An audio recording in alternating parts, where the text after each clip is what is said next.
అందరికీ నమస్కారం. Welcome to untold history Telugu channel. మన భారత ప్రధాని నరేంద్ర మోడీ గారు మూడవసారి ప్రధాని అయిన వెంటనే రష్యా విజిట్ కి వెళ్తున్నారు. ఇలా కొత్త ప్రభుత్వం ఏర్పడగానే అలా విదేశీ పర్యటనకు వెళ్లాల్సిన అవసరం ఏమిటి? వ్లాదిమిర్ పుతిన్ తో చర్చించాల్సిన అంత ముఖ్య విషయాలు ఏమున్నాయి అంటే, భారత్ అండ్ రష్యాల మధ్య ఇప్పటి వరకు 21 సార్లు వార్షిక శిఖరాగ్ర సమావేశాలు జరిగాయి. 21 టైమ్స్ యాన్యువల్ సమ్మిట్స్ జరిగాయన్నమాట. ఇప్పుడు మోడీ గారు 22nd యాన్యువల్ సమ్మిట్ లో పాల్గొని పుతిన్ తో సమావేశం అయ్యి చర్చలు జరపడానికి వెళుతున్నారు. యాన్యువల్ సమ్మిట్ అంటే ప్రతి సంవత్సరం జరిగేది అని కదా అర్థం. కానీ ఈ 22nd సమ్మిట్ రష్యా ఉక్రెయిన్ల వార్ కారణంగా 2 ఏళ్ల మధ్యలో రద్దయింది. 21st ఇండో ఏసియా సమ్మిట్ 2021లో జరిగింది. కానీ రష్యా ఉక్రెయిన్ల వార్ కారణంగా 22nd సమ్మిట్ 2022-2023కి గాను 2 సంవత్సరాల్లో కూడా రద్దయింది. లేకుంటే 2024లో జరుగుతున్న ఈ సమ్మిట్ 24వది అయ్యేది. సో మోడీ గారు ఈ 22nd యాన్యువల్ సమ్మిట్ కోసం ఇప్పుడు రష్యాకి వెళ్తున్నారు. రష్యా భారత్ల మధ్య ఫ్రెండ్షిప్ ఈనాటిది కాదు, చాలా సుదీర్ఘ కాలం నుండి ఇది కొనసాగుతూ వస్తోంది. భారత్కు రష్యా మంచి మిత్రుడు అని భారతదేశ ప్రజలంతా కూడా చెప్పుకుంటూ ఉంటారు. రష్యాతో రాజకీయ, సామాజిక, ఆర్థిక పరంగా చాలా బలమైన సంబంధాలు భారత్కి ఉన్నాయి. అయితే ఈ మధ్య కాలంలో ఈ సంబంధాల్లో కొంచెం తగ్గుదల ఏర్పడింది. కారణం ఏమిటంటే, యుఎస్ అండ్ వెస్ట్ కంట్రీస్ కూడా భారత్తో సన్నిహిత సంబంధాలు ఏర్పరచుకోవడం వల్ల, ఇందువల్ల రష్యాతో సంబంధాలు కాస్త తగ్గినట్టుగా ప్రస్తుతం కనబడుతుంది. అయితే రష్యాతో స్నేహ సంబంధాలను ఎప్పటిలాగా కొనసాగించాల్సిన అవసరం రాజకీయ, సామాజిక, ఆర్థిక పరమైన అవసరాల రీత్యానే కాకుండా లాజికల్ గా కూడా అవసరం. ప్రస్తుతం రష్యా నుండి ఆయిల్ అండ్ డిఫెన్స్ సిస్టమ్ ని భారత్ కొనుగోలు చేస్తూ ఉంది. కొద్ది కాలం క్రితం అయితే ఆయుధాల సరఫరాలో రష్యా భారత్కి ఏకైక అతిపెద్ద సరఫరాదారుగా ఉండేది. కానీ క్రమంగా యుఎస్, ఫ్రాన్స్ లాంటి ఇతర దేశాల నుండి కూడా భారత్ డిఫెన్స్ సిస్టమ్ని కొనుగోలు చేయడం ప్రారంభించింది. ఇందువల్ల రష్యాతో ఆర్థిక సంబంధాల విషయాలలో తగ్గుదల ఏర్పడుతూ వస్తోంది. ఏ దేశంతోనైనా మరొక దేశానికి ఏం సంబంధాలు ఉంటాయి ఫ్రెండ్స్? ఆర్థిక సంబంధాలే ఉంటాయి. వస్తువుల ఎగుమతి, దిగుమతుల సంబంధాలే ఉంటాయి. ఈ ఆర్థిక సంబంధాల నుండే రాజకీయ, సామాజిక సంబంధాలు కూడా పెరుగుతూ వస్తాయి. కాబట్టి సుదీర్ఘకాలంగా రష్యాతో ఉన్న బలమైన ఆర్థిక సంబంధాల కారణంగా అటు రష్యా ప్రజల్లోనూ ఇటు భారత ప్రజల్లోనూ కూడా ఒకరికి ఒకరు మిత్ర దేశాలం అన్న బలమైన భావం ఏర్పడింది. అయితే అమెరికా, ఫ్రాన్స్ లాంటి దేశాలతో కూడా భారత్కు ఆయుధాల సరఫరా, ఇంకా ఇతర ఆర్థిక పరమైన సంబంధాలు బలంగా మొదలవడంతో ఈ దేశాలు రష్యాతో సంబంధాలను తగ్గించుకోవాలని భారత్ను కోరుతూ వస్తున్నాయి. ఇలా కోరడానికి కారణం ఏమిటి? ఎందుకు యుఎస్ అండ్ వెస్ట్ కంట్రీస్ రష్యాతో సంబంధాలను తగ్గించుకోమంటాయి అంటే, ఆసియాలో చైనా ఒక బలమైన ఆర్థిక, సామాజిక, రాజకీయ శక్తిగా ఎదుగుతోంది. ప్రపంచంలో 2వ సూపర్ పవర్ కంట్రీగా ఎదిగింది. అమెరికాను ఢీకొనే ఏకైక శక్తిగా ఎదిగింది. అమెరికాతోనూ వెస్ట్ కంట్రీస్తోనూ అన్ని విషయాల్లోనూ చైనా సవాల్ విసిరే స్థాయికి చేరింది. చైనా ఎంతలా ఈ విధంగా బలంగా మారింది అంటే, అది అమెరికా అండ్ మిగతా దేశాల మార్కెట్ కు నష్టాన్ని కలిగించే స్థాయికి చేరింది. 1991 దాకా యుఎస్ఎస్ఆర్ అమెరికాతో పోటీ పడుతూ ఉండేది. 2 దేశాల మధ్య ప్రచ్ఛన్న యుద్ధం నడిచింది. కానీ యుఎస్ఎస్ఆర్ కూలిపోయాక అమెరికా ఒకే ఒక్క దేశం సూపర్ పవర్ గా నిలిచింది. ఇప్పుడు ఈ పవర్ ని చైనా ఢీ కొనడం మొదలుపెట్టింది. ఇక్కడ దాకా భారత్కు ఇబ్బంది ఏమీ లేదు. కానీ రష్యా, చైనాలు ఈ 2 కూడా చాలా బలమైన మిత్ర దేశాలు. ఈ 2 దేశాల మధ్య కూడా ఆర్థిక పరంగా బలమైన సంబంధాలు ఉన్నాయి. భారత్ ఇప్పుడు రష్యాతో సంబంధాలను తగ్గించుకుంటూ వెళితే రష్యా ఈ లోటును చైనా స్నేహంతో పూరించుకుంటుంది. చైనా, రష్యాల మధ్య మరింతగా సంబంధాలు పెరుగుతాయి. ఇది భారతదేశానికి ప్రమాదకరంగా మారే అంశం. ఎందుకంటే భారత్, చైనాల మధ్య కొన్ని వాణిజ్యపరమైన సంబంధాలు ఉన్నప్పటికీ స్నేహ సంబంధాలు మాత్రం లేవు. చైనాను భారత్ ఎప్పుడూ శత్రుభావనతోనే చూస్తూ ఉంటుంది. చైనా కూడా భారత్ పట్ల అలాగే ప్రవర్తిస్తూ ఉంటుంది.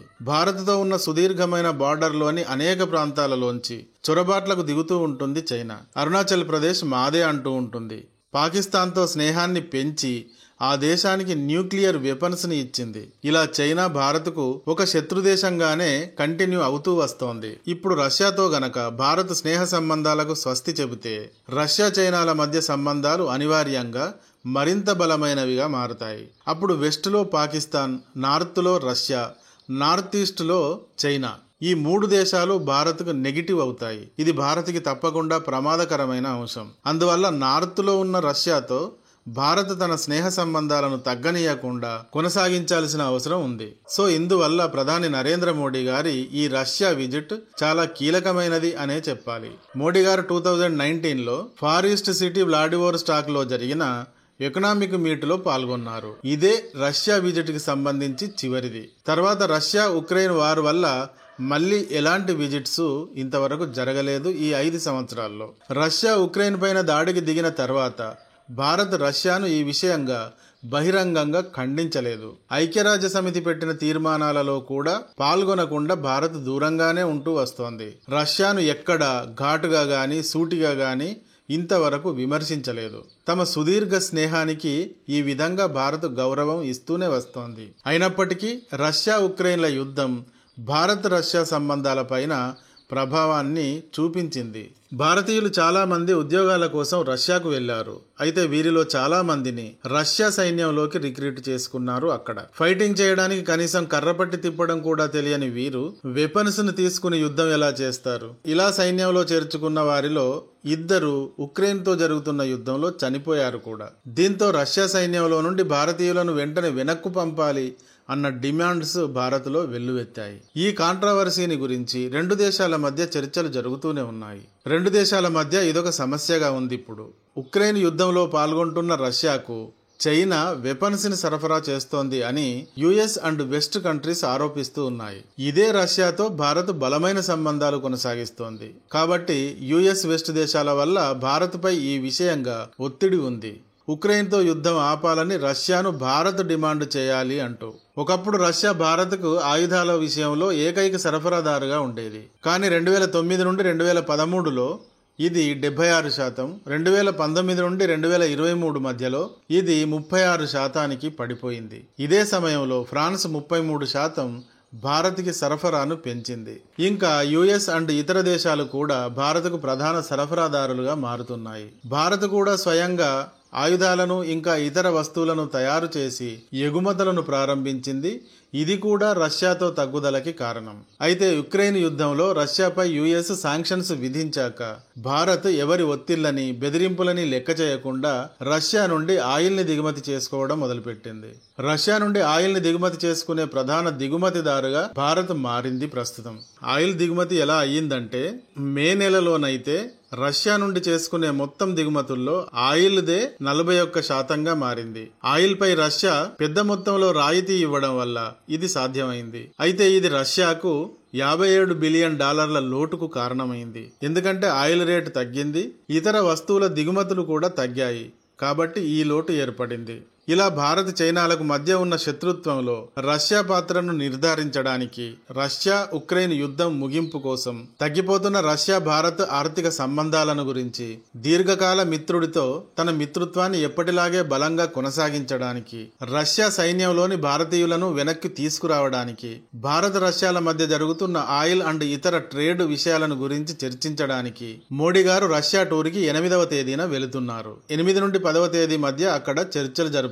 తర్వాత అక్కడ నుండి ఆస్ట్రియా దేశానికి కూడా వెళుతున్నారు. ఒక భారత ప్రధాని ఆస్ట్రియాకు వెళ్లడం 41 ఏళ్లలో ఇదే మొదటిసారి. 1983లో అప్పటి భారత ప్రధాని శ్రీమతి ఇందిరాగాంధీ గారు ఆస్ట్రియా పర్యటనకు వెళ్లారు. తర్వాత ఇప్పుడు మోడీ గారు వెళుతున్నారు. అక్కడ ఆస్ట్రియా ఛాన్సలర్ కార్ల్ నెహమ్మర్ తో చర్చలు జరుపుతారు. ఈ విధంగా భారత్ తన రాజకీయ ఆర్థిక సంబంధాలను మరిన్ని దేశాలకు విస్తరించడానికి ఈ పర్యటన ఉపయోగపడుతుంది. ఈ వీడియో గాని నచ్చితే ఒక లైక్ ఇవ్వండి. అలాగే ఇంతవరకు మా ఛానల్ కి సబ్స్క్రైబ్ చేసుకున్నట్టయితే వెంటనే సబ్స్క్రైబ్ చేసుకోండి. Thank you for watching. జై హింద్, జై భారత్.